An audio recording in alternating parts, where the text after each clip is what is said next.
안녕하십니까.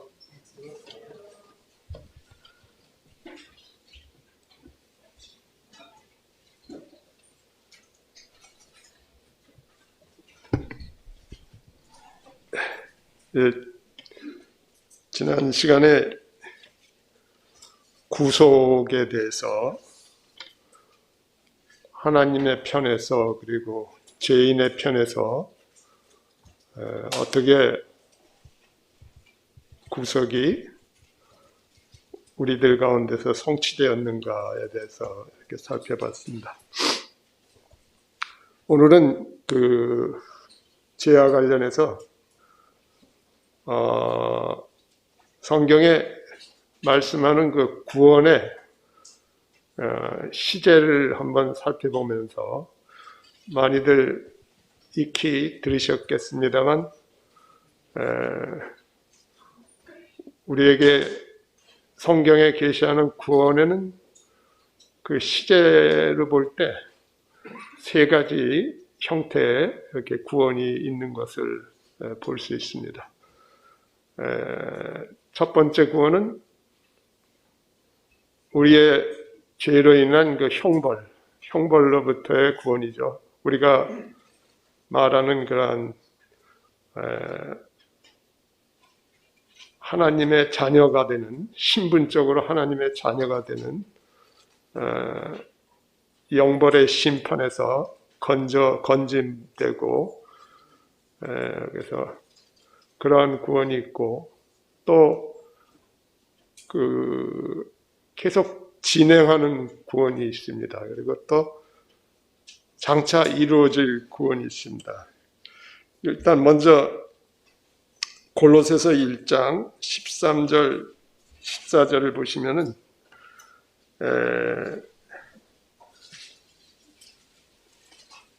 익히 아시겠습니다만 골로새서 1장 13절 14절을 보니까 그가 우리를 흑암의 권세에서 건져내사 그의 사랑의 아들의 나라로 옮기셨으니 그 아들 안에서 우리가 속량, 이게 개정력은 구속을 전부 속량으로 바꿨더라고요. 속량의 의미가 이제 구속에서 저희가 지난 시간에 교제했지만 구속은 값주고 사다라는 의미가 있다고 해서 아마 이것을 개정력에서는 속량으로 바꾼 것 같습니다. 옛날 그 개역 성경에는 이제 구속이라고 돼 있죠. 그래서 구속 곧 죄 사함을 얻었다. 근데 여기서 죄가 이 복수로 쓰였습니다. 그러니까 영어 성경을 보시면 신즈입니다. 신즈. 그러니까 직역을 하면 죄들. 죄들의 사함, 용서를 얻었다. 그랬습니다. 그래서 하나님께서 우리를 흑암의 권세에서 건져내시고 그분의 사랑하는 아들의 나라, 왕국으로 옮기셨는데 그것이 이제 건져내시고 옮기신 거의 시제가 그 그리스어의 시제는 이제 부정과거 시제라는 게 있습니다. 그거는 과거에 단 한 번 일어나는 그러한 시제죠. 그래서 우리가 예수 그리스도를 나의 주요 구원자로 믿었을 때 예수 그리스도께서 십자가에서 이루신 구속 사역의 근거에서 하나님께서 우리를 건져내시고 아들의 나라로 옮기셨습니다. 그것은 내가 믿었을 때, 우리 각자가 믿었을 때 그 과거에 일어났던 그러한 일입니다. 그러나 빌립보서 2장 12절을 한번 보시겠습니다. 빌립보서 2장 12절. 빌립보서 2장 12절을 보시면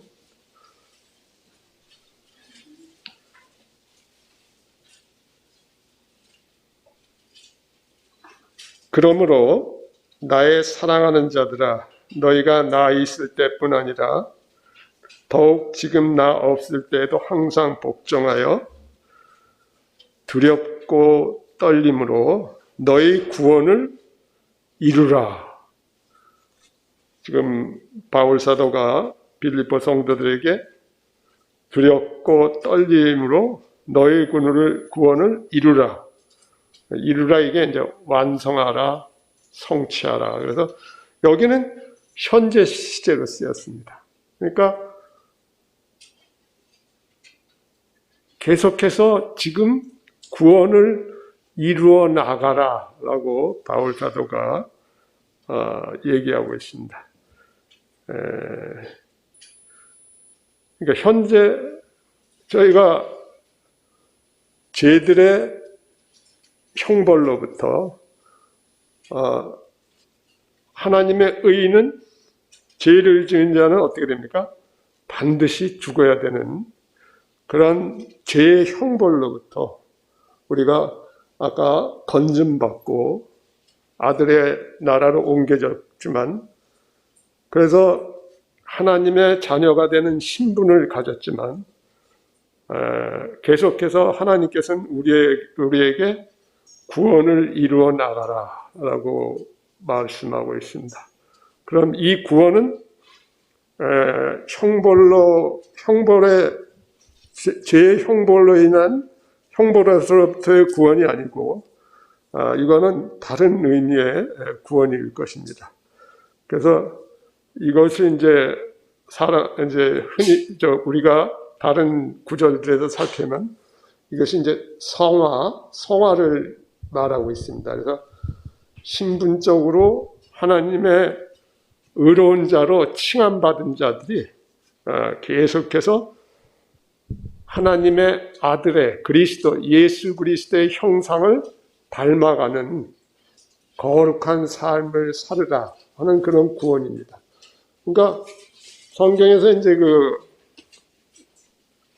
성화라는 단어의 뜻이 거룩히 구별하다 이런 뜻입니다. 거룩히 구별하다. 그래서 그걸 이제 줄여서 성별 이렇게 돼 있죠. 거룩히 구별하다.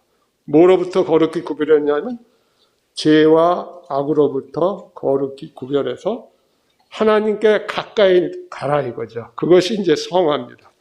여기서 바울 사도가 너희 구원을 이루라는 말은 구원받은 너희 신분적으로는 너희가 하나님의 자녀이지만 계속해서 하나님을 섬기기 위해서 죄와 악으로부터 구별되고 그래서 하나님께로 가까이 나아가서 섬기자.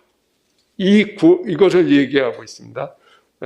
그래서 우리가 하나님께 가까이 나가서 제사장으로서 섬기기 위해서는 우리가 거룩히 구별돼야 되고, 그래서 그러한 의미를 쓰였고요.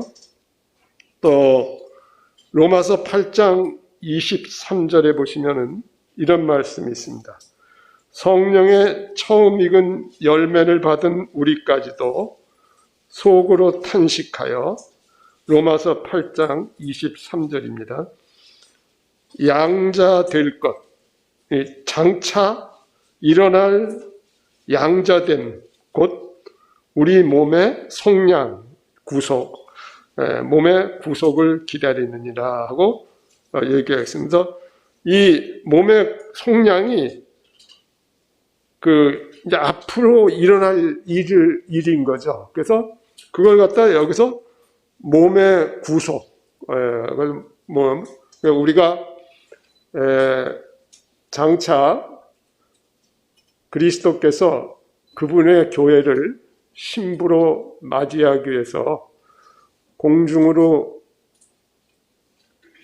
오실 때, 그때 이제 지상에 있는 교회와 이미 죽어있는 성도들이 부활하고 또 휴고돼서 이제 주님 앞에 서게 될 텐데, 그때 일어나는 우리의 몸이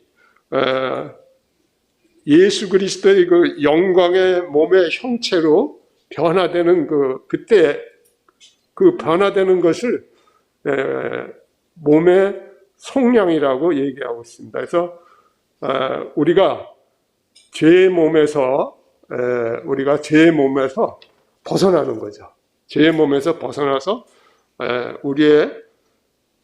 우리의 몸이 죄하고 아무런 영향을 받지 않는 그러한 예수 그리스도께서 부활하실 때 입으셨던 그 부활의 몸과 똑같은 몸으로 주님 앞으로 나아가는 것을 여기서 몸의 속량, 몸의 구속이라고 했습니다. 이것은 이제 장차 주님이 오실 때 일어나게 될 것입니다. 그래서 이것을 특징적으로 죄와 관련해서 말씀드린다면 우리가 그러한 영벌의 심판들로부터 구원받는 것은 죄의 형벌로부터 예수 그리스도의 피 흘리심으로 죄사함을 얻어갖고 구원받는 것이고, 그 구원받은 하나님의 자녀들이 이 땅에서 하나님을 섬기기 위해서 죄와 악으로부터 돌아서서 하나님께 가까이 나아가는 것, 성화되는 것, 이것은 죄의 어떤 권능과 죄의 권능으로부터 제가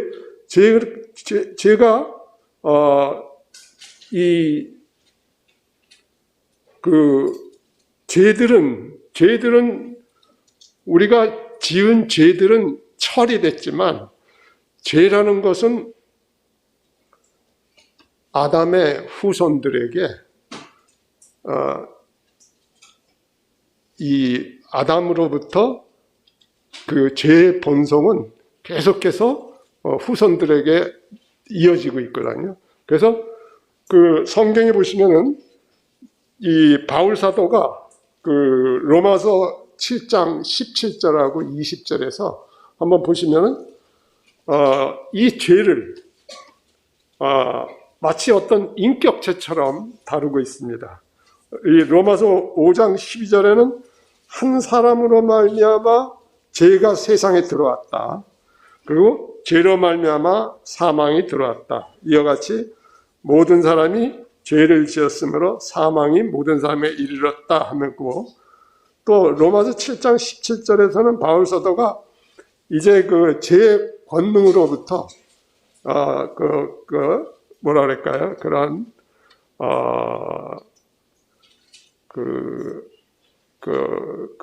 고백하는 거죠.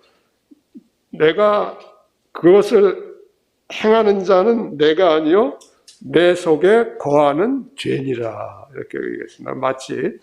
그래서 그리고 20절에 보시면은 만일 내가 원하지 아니하는 그것을 하면 이를 행하는 자는 내가 아니요 내 속에 거하는 죄니라, 이렇게 했습니다.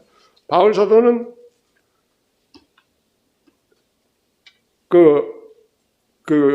죄의 형벌로부터는 구원받았지만 끊임없이 자기 안에 있는 죄의 그러한 권능으로부터 벗어나기를 이렇게 갈구했죠. 이거는 모든 성도들이 오늘 구원을 이루어 나가면서 이렇게 처리해야 될 문제인 것입니다. 그래서 여기서 죄는 단수로 쓰였습니다. 그러니까 죄들이 아닙니까? 아까 골로새서 1장 13절 14절 또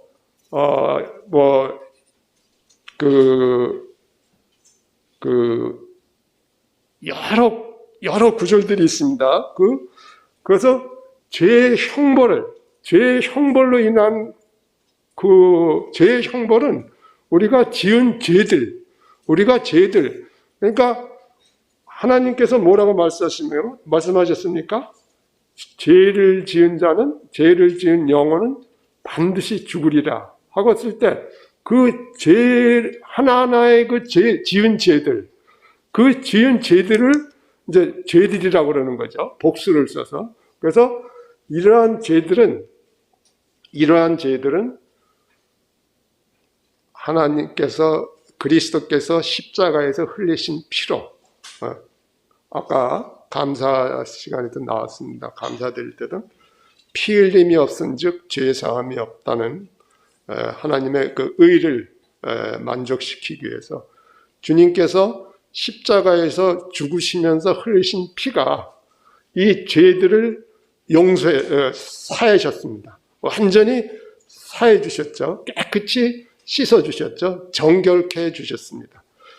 그래서 이러한 것들, 그러니까 성경에는 죄에 관해서는 두 가지 단어가 나옵니다. 단수로 쓰이는 죄가 있고 복수로 쓰이는 죄들이 있습니다. sins, sin이 있습니다. 복수로 쓰이는 죄들은 우리가 과거로부터 지은 죄, 앞으로 지을 모든 죄들을 말하는 것입니다. 그거는 우리가 지은 죄로 인해서 마땅히 받아야 될 그 형벌을 예수 그리스도의 피 흘리심으로 용서받은 그런 거죠. 그리고 성경에 단수로 쓰이는 죄가 단수로 쓰이는 경우가 있습니다. 이거는 이제 죄들을 짓게 하는 내 안에 있는 죄의 본성입니다.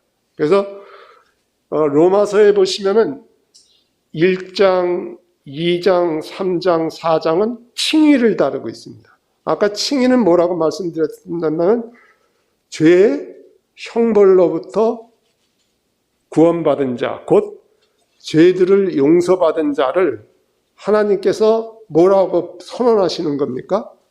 하나님께서 의로운 자라고 선언하시는 거예요. 예수 그리스도께서 십자가에서 이루신 구속 사역의 근거에서 하나님께서 의로운 자라고 선언하는 것입니다. 그래서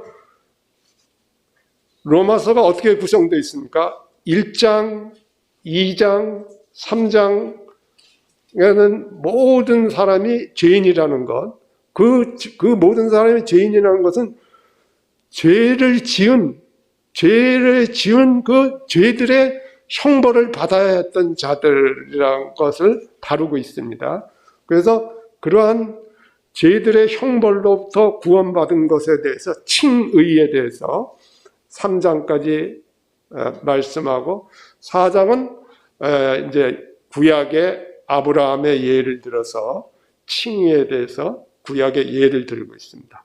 근데 5장, 6장에 가면은 이제 이 단수죄를 다룹니다. 그러니까 5장, 6장에는 죄들이라는 복수로 쓰인 곳이 한 군데도 없습니다. 5장, 6장에는 전부 다루고 있는 로마서 5장, 6장에서 다루고 있는 죄는 단수입니다. 단수여서 바울 사도는 그러한 죄들은 예수 그리스도의 십자가에서 흘리신 피로 처리되었지만 이제 아담의 후손들 본성적으로 우리는 두 가지 출생이 있습니다. 그죠? 이 땅에는 두 가지 출생을 겪은 사람들이 살아가고 있습니다. 그것은 이제 요한복음 3장에 보시면은 니고데모와의 그런 만남을 통해서 주님께서 이 두 개의 출생에 대해서 말씀하고 있지 않습니까? 요한복음 3장 6절에 보면 육으로 난 것은 육이요 영으로 난 것은 영이다. 그리고 얘기하고 또 모태에서 나는 것을 언급하고 4절에 보면은 니고데모가 이제 주님께서 3절에서 거듭나지 아니하면 다시 태어나지 아니하면 이 뜻입니다. 거듭난다는 말은 조금 국어적으로 약간 좀 저기가 있습니다. 정확한 의미는 다시 태어나는 겁니다. 이게 무슨 말입니까? 다시 태어난다는 게 어머니의 모태로부터 태어난 육체적인 출생이 있고 영적으로 태어나는 영적인 출생이 있다 이거죠. 그거를 지금 얘기하고 있죠. 여기서 육으로 난 것은 육이다. 영으로 난 것은 영이다. 그래서 우리 주님께서는 니고데모에게 영적으로 태어날 것에 대해서 말씀하시면서 이 땅에 두 종류의 출생이 있다. 그러니까 육적으로 태어났지만 영적으로 태어나지 못하고 죽는 사람이 있는 거죠. 이분들은 첫째 부활에, 생명의 부활에 참여하지 못하고, 그죠? 둘째 부활에 참여하고 어떻게 됩니까? 둘째 사망, 요한계시록에 나오는 둘째 사망을 받는 자들입니다. 그러나 예수 그리스도를 나의 구원자여, 나의 주여 구원자를 믿고 우리가 복음의 말씀을 듣고 믿을 때 성령께서 어떻게 합니까? 디도서에 보면은 중생의 씻음과 성령의 새롭게 하심으로, 그래서 우리가 복음의 말씀을 듣고 믿었을 때 성령께서 우리를 다시 태어나게 하시는 거죠. 그것은 이제 영적인 출생이라고 그러고 있죠. 영적인 출생, 영적인 출생이죠. 그래서 이 세상에는 두 가지 종류의 출생이 있는 것입니다. 육적인 출생, 어머니의 그건 자연적이고 본성적인 거죠. 또 하나는 복음을 듣고 하나님의 말씀이 씨가 돼서 복음에 담긴 하나님의 생명이 성령으로 말미암아 우리 내에서 잉태되어 가고 우리가 영으로 태어나는 것. 그것을 다시 말씀드리면 다시 태어나는 것. 그래서 영어로 born again입니다. 근데 again이라는 뜻의 헬라어는 어떤 뜻이 있냐면 하늘로부터라는 뜻이 있습니다. 그래서 born again 했을 때 그 원어의 의미를 하면 하늘로부터 태어난 것입니다. 그러니까 영적으로 태어나는 것은 하늘로부터 태어나는 거죠. 그래서 베드로후서 1장 4절에는 그러한 자들을 뭐라고 하냐면 세상에 썩어질 것을 피하여 신성한 성품에 참여하는 자다. 신성한 성품이면 하나님의 성품을 얘기하는 거죠. 하나님의 형상, 우리가 아담의 범죄함으로써 잃어버린 하나님의 형상이 우리가 다시 태어남으로써 회복되는 그거를 말씀하고 있습니다. 그리고 이걸 대조적으로 잘 보여주는 말씀이 고린도전서 15장을 한번 보겠습니다. 고린도전서 15장 46절에서 48절 보겠습니다. 고린도전서 15장 46절에서 48절.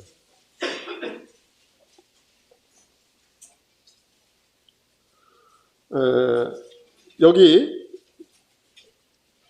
두 개의 출생으로 인한 그런 어떤 두 개의 본성을 이렇게 언급하고 있습니다. 그러나 먼저는 신령한 사람이 아니요 육의 사람이요. 지금 로마서 5장에서도 바울 사도는 인류의 머리를 크게 두 가지로 얘기하고 있습니다. 아담과 그리스도, 첫째 사람과 마지막 아담. 여기서도 그렇게 신령한 사람은 누굴 말하는 겁니까? 그리스도가 아니요 육의 사람이요 그 다음에 신령한 사람 그리스도이니라. 첫 사람은 아담은 땅에서 났으나 흙에 속한 자이거니와 둘째 사람은 하늘에서 났다. 그래서 무릇 흙에 속한 자들은 이게 아직 뭡니까? 구원받지 못하고, 그죠? 모태에서만 태어난 사람들은 저 흙에 속한 자 아담과 같고, 그죠? 이 뜻이고, 무릇 하늘에 속한 자들은, 다시 태어난 자들은 born again, 하늘로부터 영적으로 다시 태어난 자들은 저 하늘에 속한 이와 같다. 그래서 이걸 뭘 얘기하고 있습니까? 땅에서 태어난 자, 여기서 보면 땅에서 난 자, 흙에 속한 자는 아담의 본성을 가지고 있다. 그런 걸 얘기하는 거고, 다시 태어난 자, 영으로 다시 태어난다. 성령에서 이런 성령의 새롭게 하심으로 하나님의 생명을 받아서 다시 태어난 자는 하늘에 속한 자들인데, 그거는 아까 말씀드린 하나님의 본성을 받아서 하나님의 본성에 참여하는 자가 됐다. 이렇게 얘기하고 있죠. 그래서 이게 두 가지 출생에 의해서 두 가지 사람이 존재하는 것입니다. 하나는 어떤 사람이요? 흙에 속한 자들과 하나는 하늘에 속한 자들. 흙에 속한 자들을 다른 말로 육의 사람이라고 여기 얘기했지. 육의 사람 또는 아담에 속한 자 또는 성경에서는 육신이라는 말을 쓰기도 하고 또는 옛사람. 로마서 6장에는 너희 옛사람이 그리스도와 함께 십자가에 못 박혀 죽였다. 이런 표현이 나오죠. 옛사람 또는 고린도 후서에서 바울 사도가 겉사람으로 얘기하고 있는 그리고 그 사람들은 뭡니까? 흙에 속한 자들이죠. 그 사람들은 결국 어떻게 됩니까? 정죄의 부활, 심판의 부활에 참여하고 둘째 사망으로 떨어지는 자들이고 또 하나 이제 하나님의 영으로 다시 태어난 자들은 이제 성경에서 에베소서에서 뭐라고 표현하고 있습니까? 새 사람. 근데 왜 우리가 성화가 필요하냐면은 다시 태어난 사람이라 할지라도 다시 태어날 때 하나님의 성품을 받을 때 성령께서 우리 안에 내주하실 때 그리스도께서 우리 안에 내주하시죠. 우리가 새로운 새 생명을 받았다. 구원받은 자는 새 생명을 받았다 그러죠. 그때 새 생명을 받고 하나님의 성품에 참여하는 자가 어머니로부터 태어날 때, 모태로부터 태어날 때 그 흙에 속한 자들이 가지고 있던 첫째 사람 아담이 가지고 있던 그 본성의 구원받을 때 어떻게 됩니까? 거기에 막 뭐가 일어나나요? 우리가 구원받을 때 어머니의 태로부터 태어났을 때 그 가지고 태어나는 아담의 본성에 우리가 거듭날 때 아담의 본성이 무슨 영향이 있습니까? 없습니다. 아담의 본성에는 아무 영향이 없어요. 우리가 거듭날 때 우리의 본성, 우리의 아담에 속한 흙에 속한 자들이 가지고 있던 그런 것들이 막 없어지거나 변화됐거나 이러지 않아요. 우리가 거듭날 때는 아담이 가지고 있던 본성을 그대로 가지고 있으면서 하늘로부터 오는 하나님의 성품, 성령의 새롭게 하심과 성령님의 내주하심, 우리 안에 그리스도께서 거하심으로 통해서 아버지도 그리스도 안에서 우리 안에 거하고 요한복음에서 말씀하십니다. 하나님께서 우리 안에 거하시는 놀라운 신분을 가지고 있지만 여전히 우리가 휴거되는 날까지 몸의 구속을 입는 날까지는 우리는 어머니의 태로부터 태어날 때 가지고 있던 그 본성, 옛사람, 겉사람, 흙에 속한 자들의 본성은 그거는 가지고 있어요. 그렇기 때문에 항상 우리 안에서는 전쟁이 일어나고 있는 거지만 갈라디아서라든지 로마서에서 바울 사도가 애타게 외치는 게 뭡니까?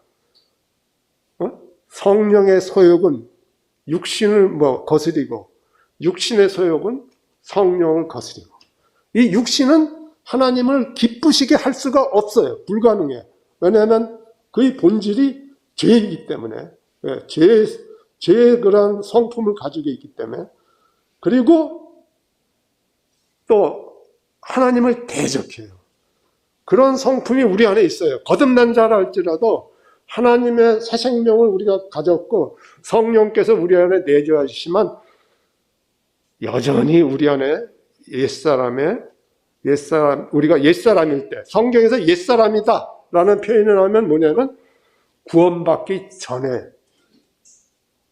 나죠. 구원받은 자들이 믿기 전에 죄인으로 살았을 때 그때를 옛사람이라고 그러는 거죠. 근데 새 사람을 입었을지라도 옛사람 시대에 가졌던 그 흙에 속한 자들의 본성은 그대로 가지고 있는 거예요. 그래서 그 육신과 끝없는 투쟁을 벌이는 거예요. 언제까지?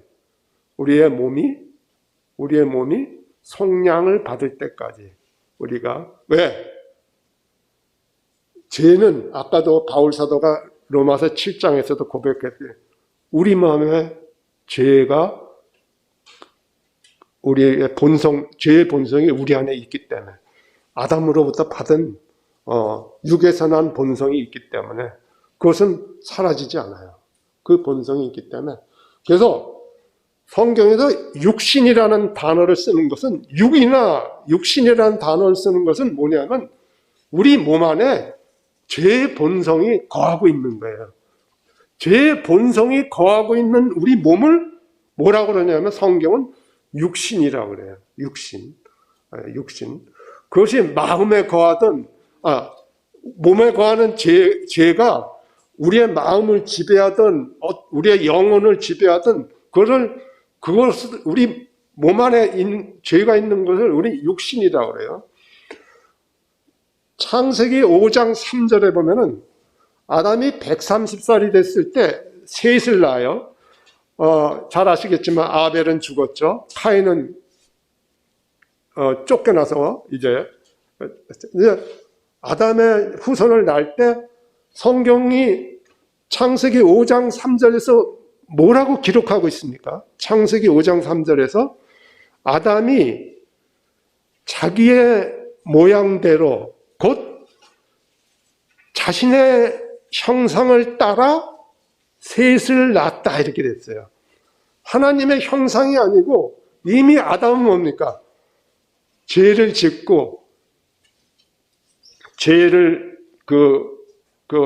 심판으로 인해서 그의 안에 죄가 거하는 그러한 타락한 자가 됐어요. 그 아담에게 이제 본격적으로 낳은 셋이라는 아들을 뭐라 하냐면 하나님의 형상을 따라 하나님의 모양대로 지은 게 아니고 아담의 모양을 따라 아담의 형상으로 지음받았다고 이렇게. 그것이 바로 우리 인류 가운데 본성적으로 받아오는 그거예요. 그거는 영으로 다시 태어난 자에게도 여전히 있는 거예요. 몸의 구속을 이룰 때까지. 이해하시겠죠? 그래서 우리가 성화되어 가는 것은 뭐냐면은 그러한 우리의 악한 본성, 그 죄의 몸이 우리를 항상 어떻게 합니까? 우리 안에 있는 죄의 본성이 항상 우리를 부추겨서 우리로 하여금 불의의 병기, 죄를 짓는 도구로 우리를 만들잖아요. 그죠?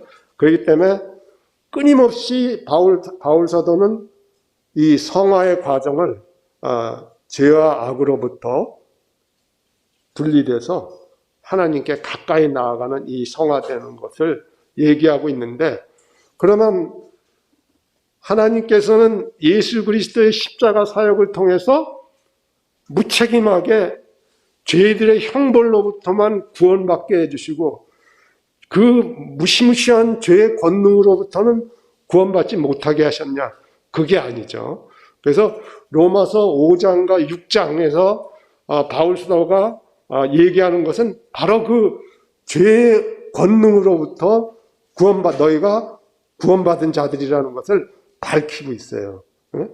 너희가 죄들로부터 구원받았을 뿐 아니라 죄의 권능으로부터 구원받았다. 어떻게 구원받았습니까? 우리가 죄의 권능으로부터 어떻게 구원받았냐면 여전히 예수 그리스도께서 십자가에서 달리실 때 죄들은 피 흘리심으로 씻어줬지만 그 죄는 예수 그리스도께서 그 죄를 심판하셨어요. 정죄하셨어요. 그분의 죽으심을 통해서 그것을 저희가 성경을 통해서 한번 보겠습니다. 로마서 8장 3절을 보십시오. 로마서 8장 3절을 보겠습니다.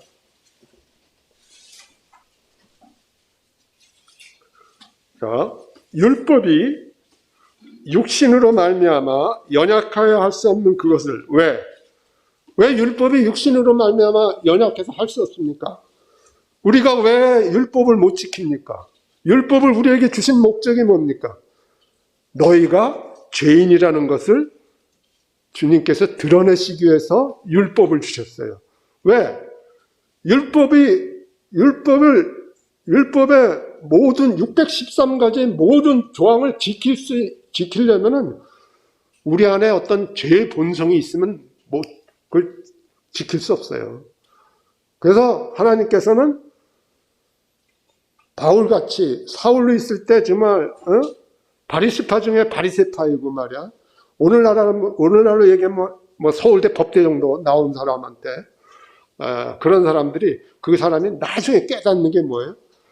아, 율법을 주신 것은 내가 죄인이라는 것을 깨닫게 해서 주셨구나.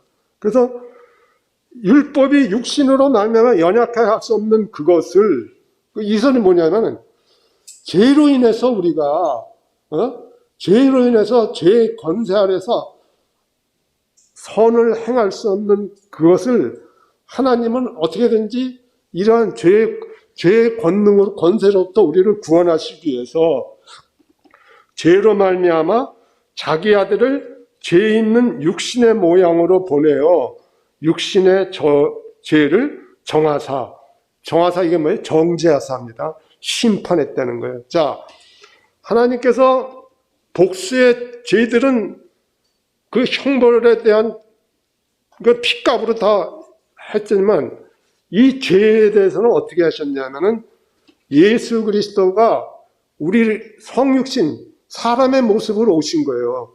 이 사람의 모습이라는 게 죄인의 모습이잖아요. 그죠? 죄인의 모습으로 오셨어요. 그러나 우리 주님은 죄가 없으셨어요. 그 안에 죄성이 없으신 분이시죠. 죄와 상관없이 있고 죄와 멀리 떨어져 있었고 죄를 지을 수도 없으신 분이었어요. 그분이 오셨어요. 그래가지고 십자가에 어떻게 했습니까?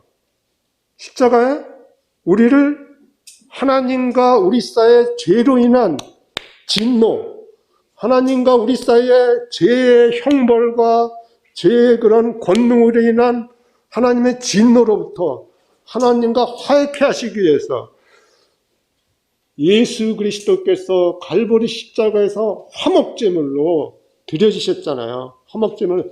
그때 예수님이 어떻게 하셨어요? 아무 죄 없으신 분이 십자가에 죄 있는 육신의 모양으로 오셔가지고 십자가에 죄 있는 육신의 모양으로 달리셨어요. 그렇지만 그분에게는 죄가 없으셨어요. 그죠? 근데 그때 하나님께서 어떻게 하셨다는 거예요? 우리의 죄들을 그분에게 어떻게 했어요? 짊어지게 하셨다는 거예요. 십자가에 달리셨을 때 우리의 모든 죄들을 아담의 후손들이 지은 모든 죄들을 십자가에서 짊어지게 하신 거예요. 그 순간 뭐가 돼요? 주님은 죄 없으신 분이 죄 있는 육신의 모양으로 십자가에 달리는 그 순간 뭐가 되는 거예요? 죄가 되신 거예요. 죄가 되신 거예요. 자, 고린도후서 5장 21절 보십시오. 고린도후서 5장 21절. 고린도후서 5장 21절. 하나님께서 죄를 알지 못한 그분을 우리를 위하여 죄가 되게 하신 것은, 이 말은 뭐예요? 하나님께서 죄를 알지 못하는 예수 그리스도를 화목제물로 십자가에서 화목제물로 드리게 하셔서 죄 없는 그분이 달리셨을 때 우리의 죄를 그분에게 짊어지게 하셔가지고 그분이 우리를 위하여 죄가 되게 하신 거예요. 죄가 없으신 분이 죄를 짊어지셨기 때문에 죄 있는 육신의 모양 위에다가 죄를 짊어지셨기 때문에 하나님께 보실 때는 그 순간 뭐가 된 거예요? 우리 주님은 십자가에서 아까 6시간 동안 피를 흘리시면서 달리셨을 때 죄가 되신 거예요. 그리고 그 죄에 대해서 하나님께서 하신 게 뭐예요? 저주를 하신 거죠. 저주의 심판을 하셨어요. 그랬을 때 태양도 빛을 잃었어요. 3시간 동안 세상이 깜깜해졌어요. 그 저주를 통해서, 그 저주를 하심으로 인해서 어떻게 했습니까? 죄의 형벌을, 죄값을 치르시면서 죄의 형벌을 하셨고 예수 그리스도의 죽으심으로 죽음으로 죄를 갖다가 아까 로마서 8장 3절에서 죄를 정죄하신 거예요. 십자가에서 육신 안에 있는 죄를 하나님이 그분에게 우리의 아담의 죄를 그분에게 전가시켰어요. 그분이 십자가에서 달리실 때 그 죄를 짊어지셨어요. 그래갖고 죄 있는 육신의 모양이 되셨어. 그래서 우리를 위하여 그게 죄가 된 거였어요. 죄가 되신 거예요. 우리 주님이 십자가에 달리셔서 죄를 짊어지셨고, 그죠? 아담의 죄, 세상, 요한복음 1장 29절에서 보라, 세상 죄를 지고 가는 하나님의 어린 양으로 할 때 그 세상 죄를 갈보리 십자가에서 죄 없는 우리 주님께서 죄 있는 육신의 모양으로 달리시면서 세상 죄를 그때 짊어지셨을 때 하나님께는 우리 주님이 뭐가 되셨어요? 죄가 되셨어요. 그리고 십자가의 죽음, 저주의 죽음, 심판의 죽음을 통해서 그 죄를 처리하셨어요. 그래서 죄들은 흘리신 피로 사함받고, 그죠? 그것은 마치 뭐와 같아요? 구약시대에 동물의 머리에다 안수를 할 때, 제사를 드리려고 온 자가 제사장 앞에서 자기 손으로 자기가 가지고 온 동물에 안수할 때, 그 동물이 죄가 되나요? 그게 아니고, 이 죄 지은 자가, 죄가 동물에게 옮겨진 거예요. 그걸 전가라고 그러는데, 전가. 옮겨진 거예요. 그 동물의 본성이 죄가 된 게 아니에요. 그냥 옮겨진 거예요. 그것을 이제 전가라고 그러는데, 이 전가가 무슨 뜻이냐면, 전가. 예. 상관없습니다. 전가 또는 전가라고 하는데, 영어로는 impute라고 그러고, 헬라어로는 로기조마이라고 그러는데, 그게 뭐냐면은, 죄를 이렇게 전가했을 때, 그 전가 받은 사람이 그 안에 본성적으로 죄를 오염되는 걸 말하는 게 아니고, 본성의 변화는 없이 단지 죄를 이렇게 짊어진 걸 얘기하는 거예요. 그것이 전가의 성경적인 의미입니다. 이건 굉장히 중요한 의미입니다. 모치님 때문에 이 전가라는 단어에 대해서 이렇게 각인하시기 바랍니다. 전가라는 것은 죄를 우리가 그 본성이 변하는 게 아니고 내후에 죄가 이렇게 그 동물에게 죄가 이렇게 얹혀지는 거. 그리스도께서 죄를 짊어지신 거예요. 죄 없으신 분이 우리 죄를 짊어지셔갖고 죄인으로 바뀌는 거, 그런 걸 말하는 게 아니에요. 이 의미는. 그래서 그래서 죄가 되신 거예요. 짊어지셨기 때문에 하나님께는 죄가 되시고, 죄에 대한 모든 형벌과 진노와 심판이 그분에게 지어졌고, 하나님께서 아들 위에 세상 죄를 놓으셨어요. 그리고 십자가에서 그 죄에 대해서 저주와 심판을 내리셨어요. 그 절기가 어땠습니까? 엘렐릴라 사막단이라는 절기를 하시잖아요. 그 엄청난 그 절기를 받으신 거죠. 그래서 죄의 본성은, 시인이라고 단수로 쓰인 죄의 본성은 용서받는 게 아니에요. 사함받는 게 아니고 심판받은 거예요. 그래서 죄에 대해서, 그렇기 때문에 바울 사도가 로마서 6장 10절에 보십시오. 로마서 6장 10절을 보시면은,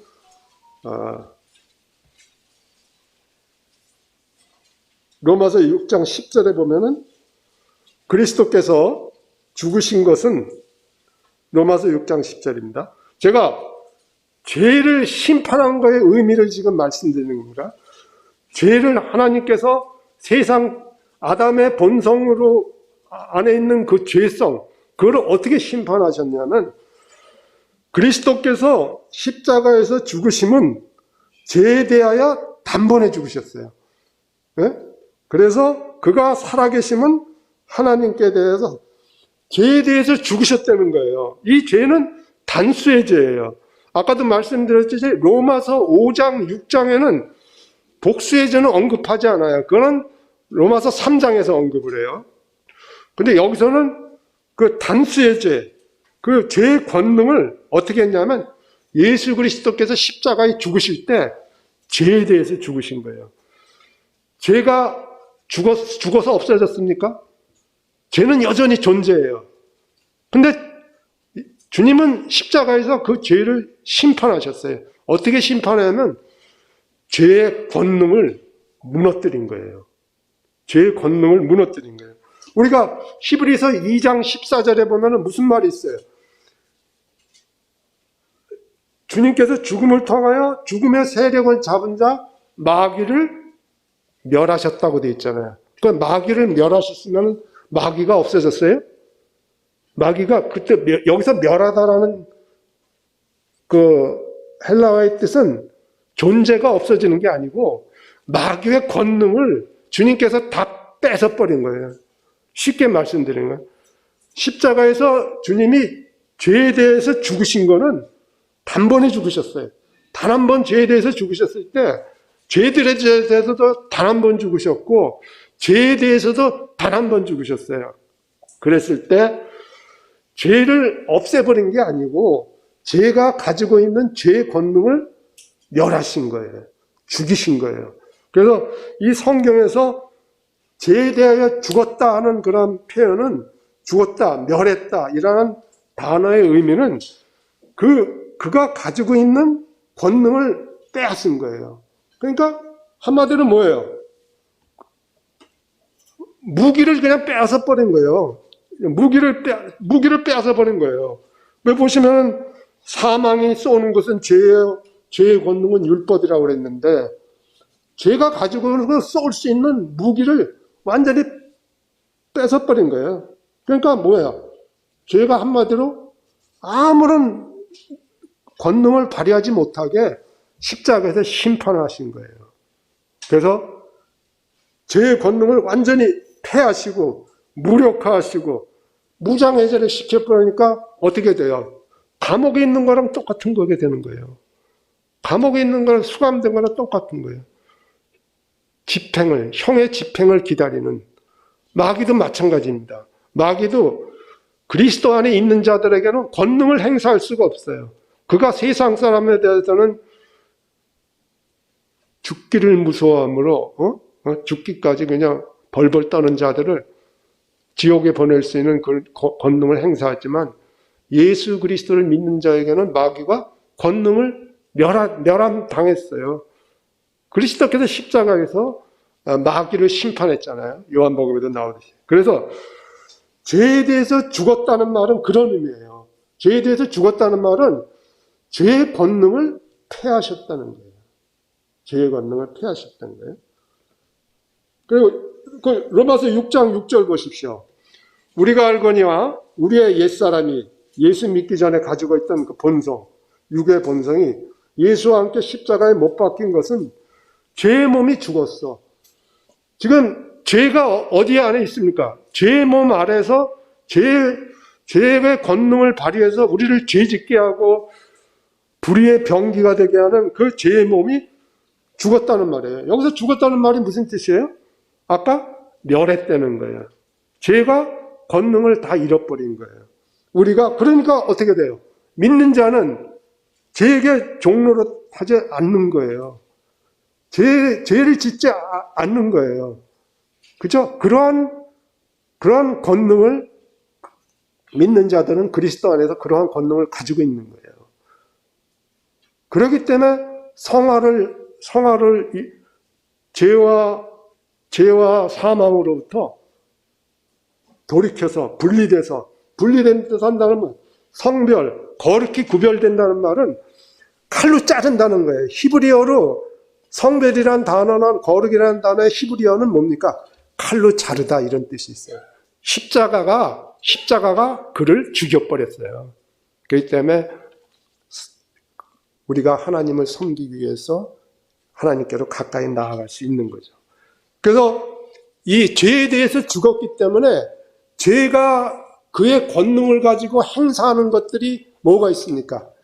우리가 무엇인가?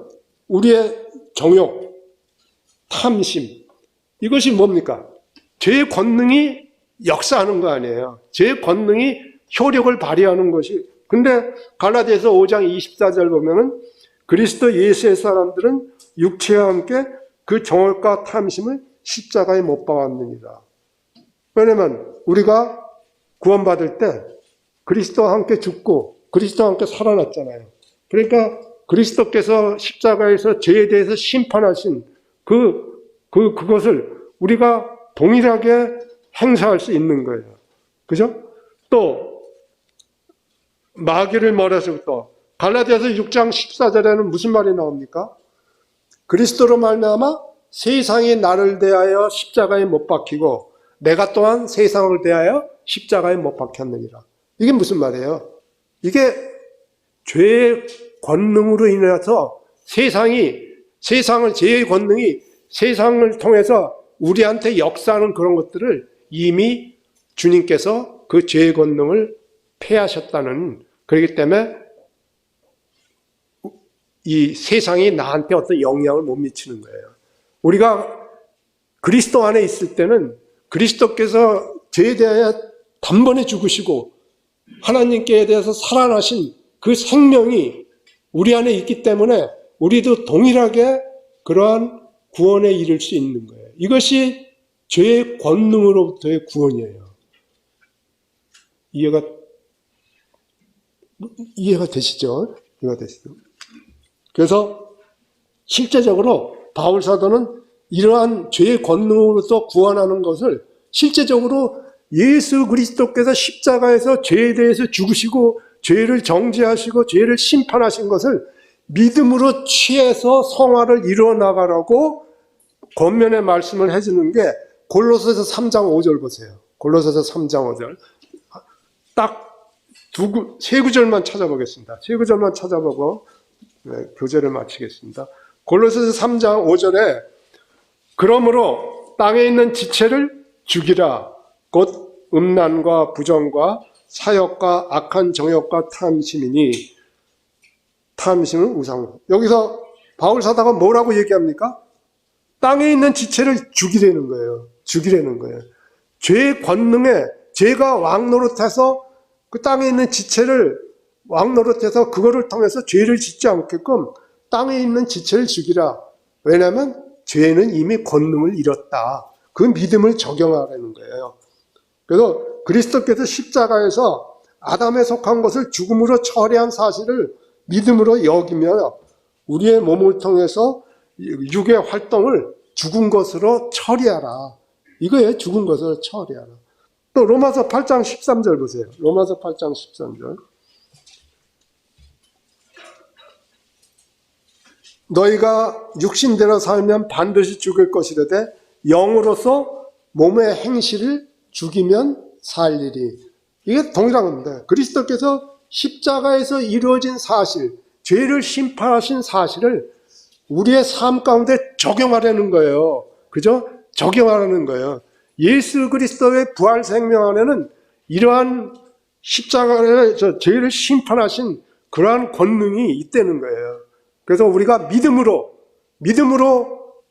이렇게 죽이고, 또 로마서 6장 11절 13절을 보겠습니다. 로마서 6장 11절 보겠습니다. 이와 같이 너희도 너희 자신을 죄에 대하여는 죽은 자요 그리스도 예수 안에서 하나님께 대하여 살아있는 자로 여길지어다.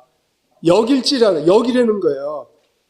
십자가에서 그리스도께서 성취하신 모든 일들, 죄를 심판하신, 죄를 처리하시고 죄를 심판하신 그 사실인 걸로 여기라는 거예요.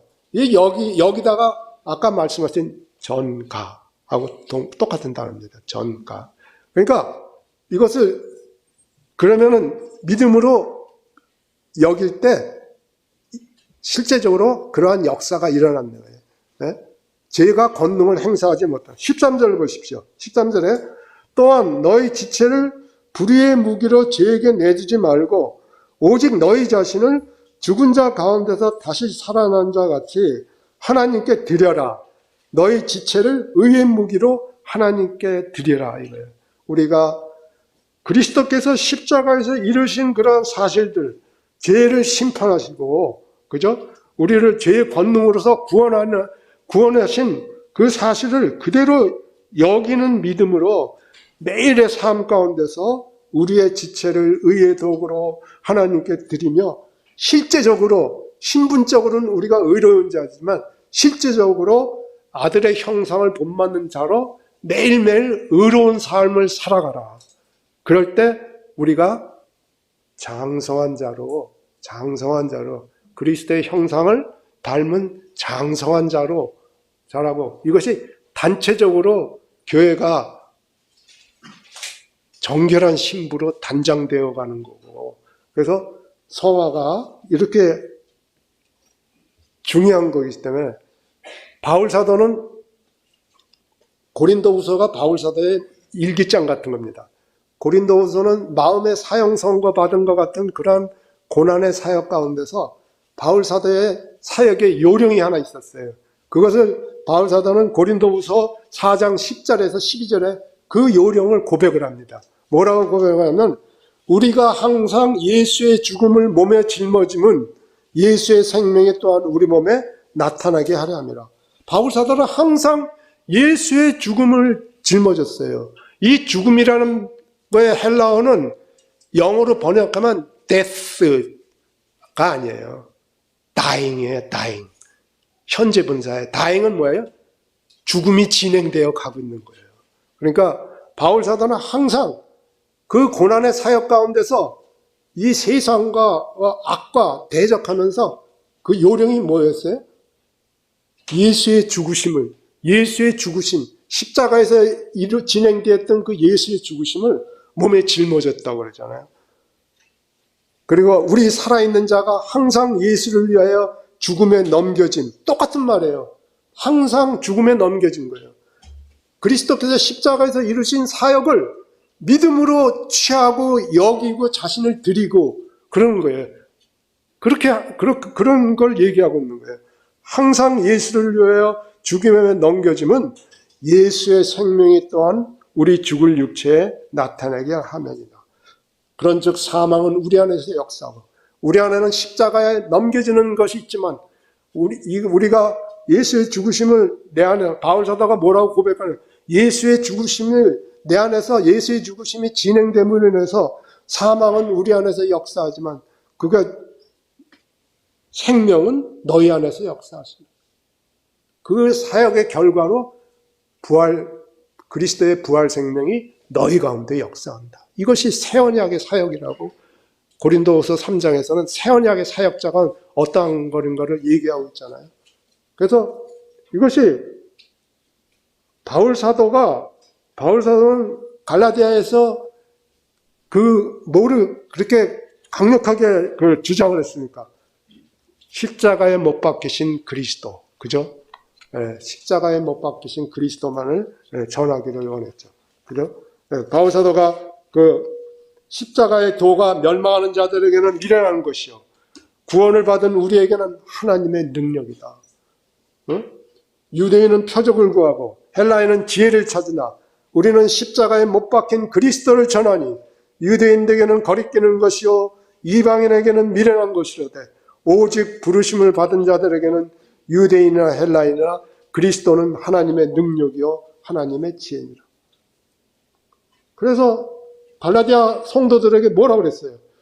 십자가에 못 박히신 그리스도가 너희 눈앞에 밝히 보이거늘 너희가 어째 율법에 미혹이 돼갖고 율법을 전하는 거짓 교사들에 미혹되었으면서 속히 그리스도의 은혜에서 떠나고 떨어지느냐 이렇게 막 책망하지 않습니까? 바울 사도의 그 복음의 핵심, 그리스도께서 십자가에서 이루신 죄들에 대한 구원, 또한 죄에 대한 구원이 어떻게 이루어졌는가를 바울 사도는 그런 것들을 말씀을 통해서 제시하시고 드러내고, 그런 것들은 실제적인 삶 가운데 어떻게 적용할 것인가. 너의 몸을, 너의 지체를 죽이라. 너희가 죄에 대해서는 죽은 자여 하나님께 대해서 산 자로 자신을 드리라 여기면서 드리라 이러한 명을 통해서 우리가 구원받은 자들이 거룩히 구별돼서 하나님을 섬기기 위해서 거룩히 구별돼서 하나님께로 나아가서 섬기는 그러한 삶을 이루어 나가라. 너의 구원을 이루어 나가라고 이렇게 권면하고 있는 것입니다. 오늘도 조금 늦었습니다. 이만 교절을 마치겠습니다.